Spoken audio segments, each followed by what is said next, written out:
예수님께서 여러분과 함께 요한이 전한 거룩한 복음입니다. 주님 영광 받으소서. 그때에 예수님께서 하늘을 향하여 눈을 들어 기도하셨다. 거룩하신 아버지, 저는 이들만이 아니라 이들의 말을 듣고 저를 믿는 이들을 위해서도 빕니다. 그들이 모두 하나가 되게 해주십시오. 아버지, 아버지께서 제 안에 계시고 제가 아버지 안에 있듯이 그들도 우리 안에 있게 해주십시오. 그리하여 아버지께서 저를 보내셨다는 것을 세상이 믿게 하십시오. 아버지께서 저에게 주신 영광을 저도 그들에게 주었습니다. 우리가 하나인 것처럼 그들도 하나가 되게 하려는 것입니다. 저는 그들 안에 있고 아버지께서는 제 안에 계십니다. 이는 그들이 완전히 하나가 되게 하려는 것입니다. 그리고 아버지께서 저를 보내시고 또 저를 사랑하셨듯이 그들도 사랑하셨다는 것을 세상이 알게 하려는 것입니다. 아버지, 아버지께서 저에게 주신 이들도 제가 있는 곳에 저와 함께 있게 되기를 바랍니다. 세상 창조 이전부터 아버지께서 저를 사랑하시어 저에게 주신 영광을 그들도 보게 되기를 바랍니다. 의로우신 아버지, 세상은 아버지를 알지 못하였지만 저는 아버지를 알고 있었습니다. 그들도 아버지께서 저를 보내셨다는 것을 알게 되었습니다. 저는 그들에게 아버지의 이름을 알려주었고 앞으로도 알려주겠습니다. 아버지께서 저를 사랑하신 그 사랑이 그들 안에 있고 저도 그들 안에 있게 하려는 것입니다.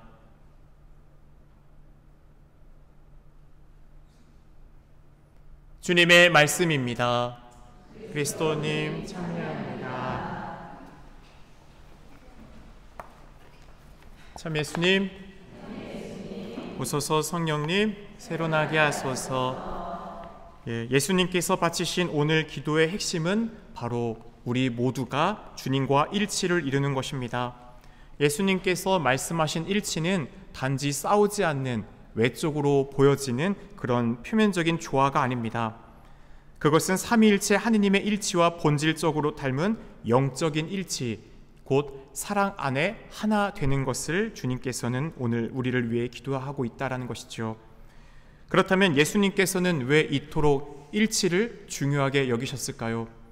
그것은 하느님의 본질, 성부, 성자, 성령의 삼위의 내재가 바로 일치, 하나됨, 사랑의 본질은 분열이나 갈라서는 것이 아니라 하나 되는 것이 바로 사랑의 본질이기 때문입니다. 일치는 곧 하느님의 본성입니다. 예수님께서 이 세상에 오신 목적은 바로 사람들과 하느님을 화해시키는 것, 바로 죄로 인해 갈라졌던 그들을 하나로 다시금 하느님과 합치하도록 도와주는 것이겠지요. 사랑의 회복을 위해 예수님은 이 땅에 오셨습니다.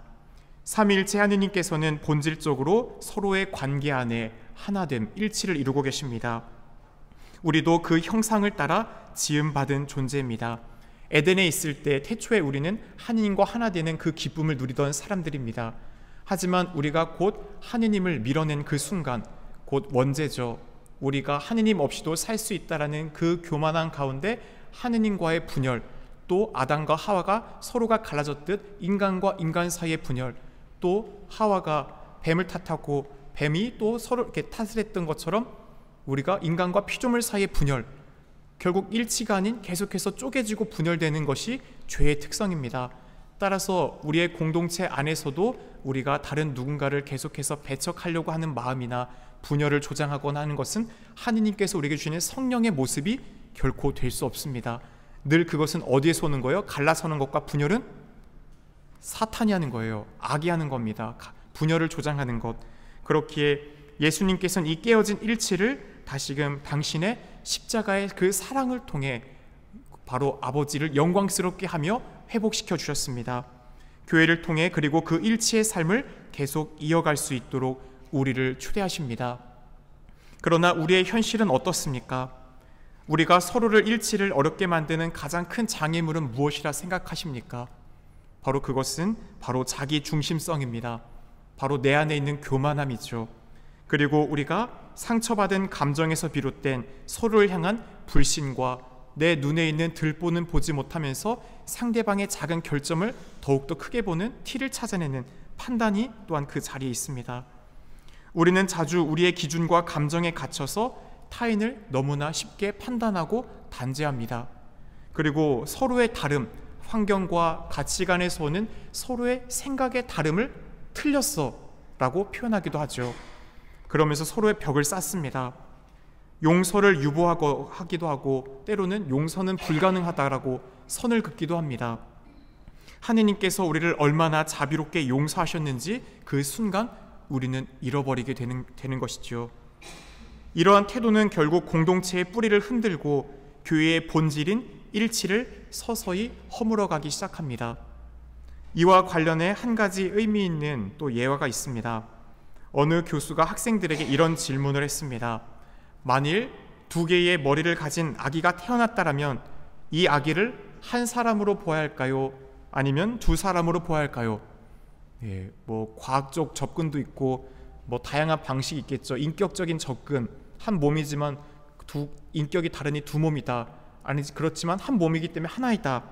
다양한 의견이 학생들이 나누었습니다. 하지만 교수는 이런 대답을 주었습니다. 한쪽에 머리에 뜨거운 물을 부었을 때 고통이 가해졌을 때 다른 쪽도 함께 아파한다면 둘은 한 몸인 겁니다. 그렇죠. 우리의 교회를 설명할 때 이 예를 많이 들었죠. 그리스도를 머리로 하는 하나의 단일한 지체로서 한 약한 부위가 고통을 받을 때 다른 부위는 그 부위를 어떻게 해요? 감싸죠. 왜냐하면 가장 약한 부위일수록 다치기 쉽고 또 연약하기 때문에 더 보호해 주려고 합니다. 그게 우리의 몸의 건강한 모습이죠. 우리는 주님 안에서 한 몸이라고, 한 형제라고 고백합니다. 같은 성체를 나누는 우리가 참된 일치의 공동체라면 이 세상 다른 이들의 고통을 우리는 함께 아파하고 그들을 위해 눈물을 흘릴 수 있으며 또 그들을 위해 기도할 수 있는 영적인 민감성을 잃지 않아야 하는 것입니다. 왼손이 오른손을 때릴 수 없듯 한 지체가 아플 때 다른 지체가 아무렇지도 않다면 그것은 한 몸이 아니라 여러 조각의 모임입니다. 그렇다면 이 거룩한 일치를 이루기에 우리는 무엇을 해야 하겠습니까? 먼저 우리는 하느님의 말씀 안에 머물러 있어야 합니다. 말씀은 우리를 빚는 주님의 손길이며 우리 가운데 하느님의 마음을 심어주는 씨앗입니다. 그 말씀이 열매 맺기 위해서 우리는 또한 기도와 침묵 속에서 그분의 음성에 귀를 기울여야 합니다. 그리고 무엇보다도 우리 교회 안에 주님이 우리에게 베푸신 은총의 통로인 성사를 통해 곧 화해의 성사와 또 친교를 이루는 성체 성사를 통해 주님과 더 깊은 일치를 이루고 또한 사랑과 용서를 늘 우리가 받고 있음을 기억하며 우리의 또 다른 용서하기 어려운 형제들, 갈라선 형제들을 품고 그들과 하나 되고자 하는 그 영적인 힘을 잃지 않도록 노력하는 것이 바로 우리가 일치의 길로 나아가는 것이겠죠. 그렇기에 이처럼 하느님과 일치는 특별한 성인들만이 할 수 있는 것이 아니라 주님께서 우리에게 모두에게 열어주신 길입니다. 오순절 성령 강림 이후 초대교회 공동체를 우리는 기억해야 합니다. 그 초대교회 공동체는 일치의 가능성을 우리에게 보여줍니다. 그들은 한 마음이 되었고 한 뜻이 되어 모든 것을 공동으로 소유하였고 자신들의 소유를 팔아 기꺼이 가난한 이들에게 나누어 주었습니다. 기쁨과 순결한 마음으로 빵을 떼어 하느님을 찬미하였고 하느님과 이웃 안에서 깊은 일치를 드러내는 삶의 모습을 초기 사도행전을 통해 그 공동체의 모습을 우리는 바라보게 됩니다. 그 공동체를 통해 우리의 지향해야 할 일치의 모습이 무엇인지를 바라보는 것이죠. 형제 자매 여러분, 오늘도 예수님은 바로 이 교회 가운데 또 사도들을 통해 믿음을 갖게 된 우리들이 참된 일치 가운데 하나가 될 수 있도록 간절히 기도하셨습니다. 바로 성부 하느님 안에 예수님이 늘 하나 사랑됨의 일치를 기꺼이 또한 누렸듯이 우리도 그 사랑의 본질은 내 안에서 나오지 않습니다. 결국 우리 안에 예수님을 모실 때 우리는 그 사랑으로 일치의 길을 걸어가야 한다는 것을 알게 됩니다. 그렇기에 우리는 더 나의 마음을 낮추고 더 깊이 사랑하며 더 진실되게 용서할 수 있도록 주님께 청해야 합니다. 주님이 우리의 삶에 모실 때, 그분이 주인이 될 때 바로 예수님 안에 우리도 하느님과 하나 되고 하느님과 하나됨이 곧 형제와 하나 되는 길입니다. 주님, 당신께서 간절히 바라신 것처럼 저희 모두가 하나 되게 하소서. 저기 자신들의 자기 중심적인 벽을 허물고 사랑과 용서로 서로를 품게 하소서. 주님 말씀 안에 머무르고 성체 안에 일치를 살아가는 그리스도의 참된 지체가 되게 하소서. 이 모든 기도 우리 주 예수 그리스도를 통하여 비나이다. 아멘.